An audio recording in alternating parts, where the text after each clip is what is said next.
Assalamualaikum warahmatullahi wabarakatuh, teman-teman. Perkenalkan, nama saya Wade Rizka Amelia Walni, jurusan Tadris Bahasa Inggris, Fakultas Ilmu Tarbiyah dan Keguruan, Institut Agama Islam Negeri Ambon. Jadi tugas saya di sini adalah menjelaskan tentang tabel distribusi frekuensi. Sebelum masuk pada tabel distribusi frekuensi, saya akan menjelaskan dulu arti dari distribusi frekuensi. Distribusi frekuensi merupakan suatu keadaan yang menggambarkan bagaimana frekuensi dari gejala atau variabel yang dilambangkan dengan angka itu telah tersalur, terbagi, tersebar, dan terpancar. Penggambaran bilangan angka atau penyajian data angka tersebut dapat disajikan dalam bentuk tabel atau grafik gambar yang kemudian dikenal dengan istilah tabel distribusi frekuensi dan grafik distribusi frekuensi. Data yang diperoleh dari suatu penelitian yang masih berupa data acak yang dapat dibuat menjadi data yang berkelompok, yaitu data yang telah disusun di dalam kelas-kelas tertentu. Daftar yang memuat data kelompok disebut data distribusi frekuensi atau tabel distribusi. Distribusi frekuensi adalah susunan data menurut kelas interval tertentu atau menurut kategori tertentu dalam sebuah daftar. Jadi teman-teman masuk pada aplikasi Excel. Di sini saya telah mempunyai data, yaitu data acak dari nilai UAS speaking dan mata kuliah lain.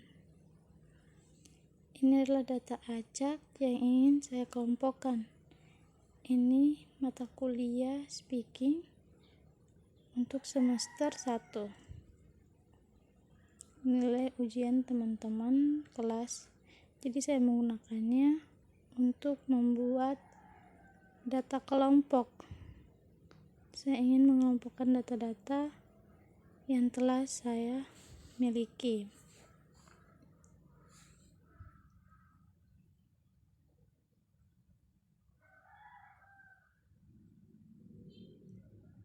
Setelah itu kita mencari N. N di sini adalah jumlah data atau banyaknya data. Rumusnya itu sama dengan count. Baru kita blok. Setelah kita blok, kita tekan tutup kurung pada area rumus, lalu shift, lalu enter. Ya, hasilnya adalah jumlah data yang saya miliki adalah 30.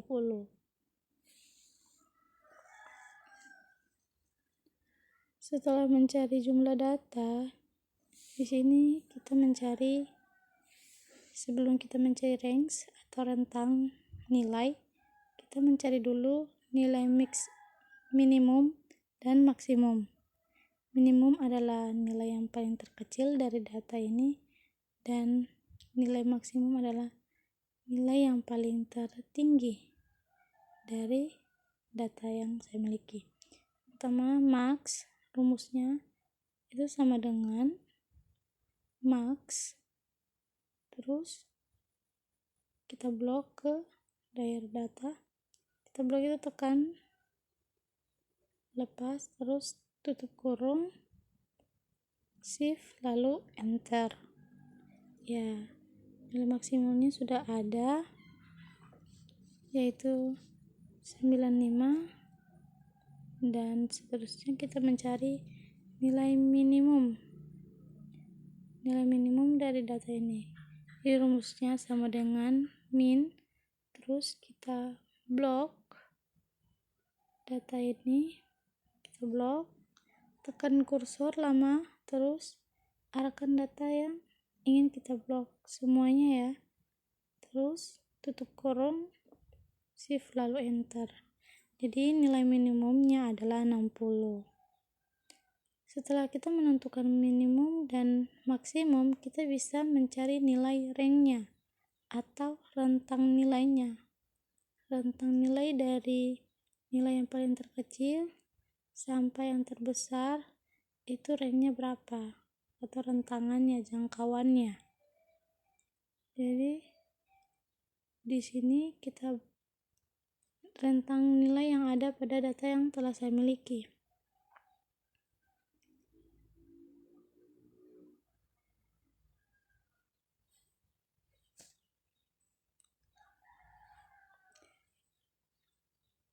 Langsung saja kita tulis di sini.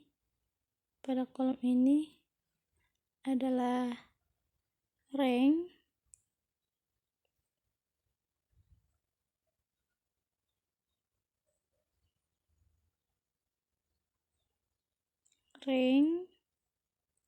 lalu rumusnya itu sama dengan nilai max dan nilai min itu maksudnya dikurang, tapi teman-teman harus lihat gambarnya harus berbeda antara biru dan merah, berarti itu sudah pas, tinggal shift lalu enter. Jadi sudah ada nilai ranknya, berarti rentang nilai yang pada nilai terendah dan tertinggi itu adalah 35.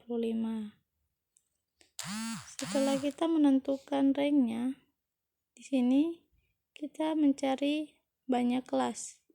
Simbolnya itu K dengan rumus sama dengan 1 tambah 3 buka kurung 3,322 bintang log terus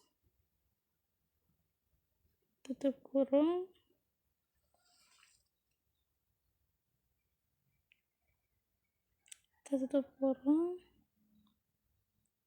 kita tekan jumlah. Jadi untuk menentukan nilai K atau banyak kelas, rumus yang ini kita arahkan kursor langsung setelah kita menulis rumusnya seperti ini, 1 tambah 3,3, lalu kita arahkan kursor ke jumlah data, yaitu banyaknya data.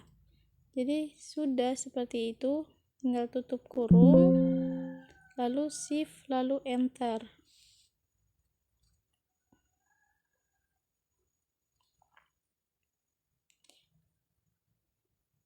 Shift lalu enter ya teman-teman. Di situ sudah ada nilai banyak kelas. Selanjutnya adalah panjang kelas. Simbolnya adalah P. Kalau untuk banyak kelas tadi simbolnya K. Jadi untuk panjang kelas itu rumusnya itu formulanya sama dengan nilai rank dan nilai banyak kelas itu dibagi arahkan kursor terus berubah lalu tekan shift lalu enter.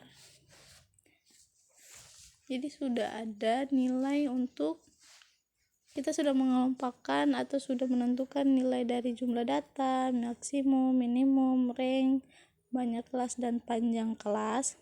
Sekarang kita buat tabel frekuensinya dari nilai interval. Yang pertama itu interval. Jadi interval itu nilai interval dimulai dengan nilai yang paling terendah dari data yang saya miliki. Jadi nilai yang paling terendah atau yang paling terkecil yang saya miliki adalah 60. Tapi sebelum itu teman-teman, nilai K dan P itu harus dibulatkan dulu baru bisa kita buat tabel frekuensinya. Jadi karena angka di belakang koma itu lebih dari 5 ke atas, berarti bisa dibulatkan ke atas. Berarti panjang kelas dan banyak kelas ini kita bulatkan ke atas menjadi 6 ya teman-teman. Jadi 6. Setelah itu baru kita bisa membuat tabel frekuensinya. Klik 6. Oke, selesai. Terus kita masuk pada nilai interval. Mulai dari nilai min sampai ini kan min kan nilai paling terendah, jadi panjang kelas yang saya miliki adalah 6 karena saya telah menemukan panjang kelas di bawah itu adalah P sama dengan 6, berarti nilainya itu nilainya itu panjangnya itu 6, jadi 60 sampai 66. Jadi ada banyak kelasnya itu ada 6 karena yang saya miliki, yang saya cari di sini saya temukan 6. Jadi saya harus membuatnya banyak kelasnya itu 6 dan panjangnya itu juga 6. Jadi 6 tambah 60 tambah 6 66, terus seterusnya sampai 100, sampai kelasnya itu ada 6 jumlahnya semua. Jadi 67 tambah 6 sama dengan 73. Terus kita tidak bisa mengulang 73 sampai seterusnya ya, itu harus dimulai dengan nilai yang lebih atas 1 gitu. Jadi kalau sudah 73 berarti dimulai dengan 74. 74 tambah 6 sama dengan 80. Terus 81 tambah 6, kan panjangnya 6 jadi harus ditambah 6. 81 tambah 6 sama dengan 87. Terus 88. Jadi kan banyaknya kelas tadi kan ada 6, jadi kita harus buat 6 kelas dari nilai yang ini, dari intervalnya. Seterusnya sampai 100 ya teman-teman, sampai 100. Jadi dilihat banyak kelasnya itu ada 6 ya, sesuai dengan apa yang kita cari tadi. Jadi semua itu ada 6 dan panjangnya itu juga 6. Oke, selesai, kita sudah menentukan nilai intervalnya. Kita mulai dengan frekuensi. Jadi untuk menentukan frekuensinya itu kita menggunakan rumus ya teman-teman. Rumusnya itu kita bisa menggunakan banyak sekali rumus, tapi yang saya pakai di sini adalah sama dengan kita frekuensi dari nilai yang ini yang saya miliki dengan, jadi frekuensi ditentukan dengan data. Kita lihat, kita ketik frekuensi, terus apabila muncul, setelah itu kita blok data array-nya. Data array-nya itu data yang telah kita miliki, terus kita kita tekan, berubah warna menjadi merah, itu adalah bins ray. Bins ray adalah ujung nilai interval. Terus tutup kurung, shift, lalu enter. Itu cara untuk membuatnya satu per satu ya teman-teman. Tapi kalau untuk sekaligus, agar tidak membuang waktu, kita bisa blok data yang ingin kita buat frekuensi, kita blok data array-nya, terus titik koma, jangan lupa titik koma, terus kita blok nilai ujung intervalnya. Setelah itu tutup kurung. Setelah kita blok seperti warna yang berbeda, tutup kurung, shift, lalu enter. Selesai. Jadi kan di atas saja yang ada nilai 3-nya. Nah, arahkan kursor. Arah kursornya itu sudah berubah menjadi panah. Kita tekan tombol yang ada di bagian laptop bagian bawah, terus kita tarik ke bawah. Jadi maka nilai untuk frekuensinya telah ada. Ya, begitu ya teman-teman.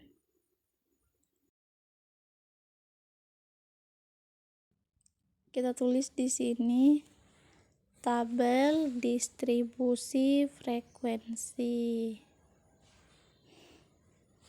Jadi ini adalah tabel distribusi frekuensi data yang sudah kita kelompokkan.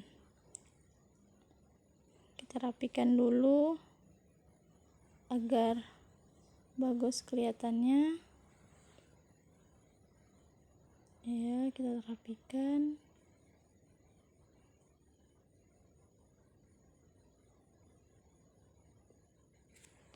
Setelah kita menemukan nilai, membuat tabel distribusi frekuensi, di sini kita bisa membuatnya menjadi diagram batang, diagram garis.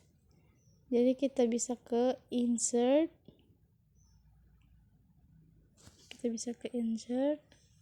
Jadi fungsi insert itu banyak, ada tabel diagram dan tabel banyak diagram yang bisa kita gunakan.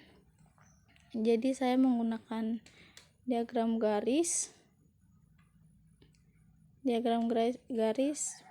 Kita bisa mencarinya itu di menu insert. Kita blok dulu nilai interval dan frekuensinya, terus kita ke insert. Setelah kita ke insert, kita bisa mencari diagram seperti apa yang kita inginkan untuk membuat tabel, untuk dibuat diagram garisnya. Jadi ini sudah saya buat. Mari kita tulis judulnya dulu, diagram distribusi frekuensi, tapi saya tulis di sini diagram frekuensi. Selesai. Jadi mungkin itu saja tutorial dari saya ya teman-teman. Kurang dan lebihnya saya mohon maaf.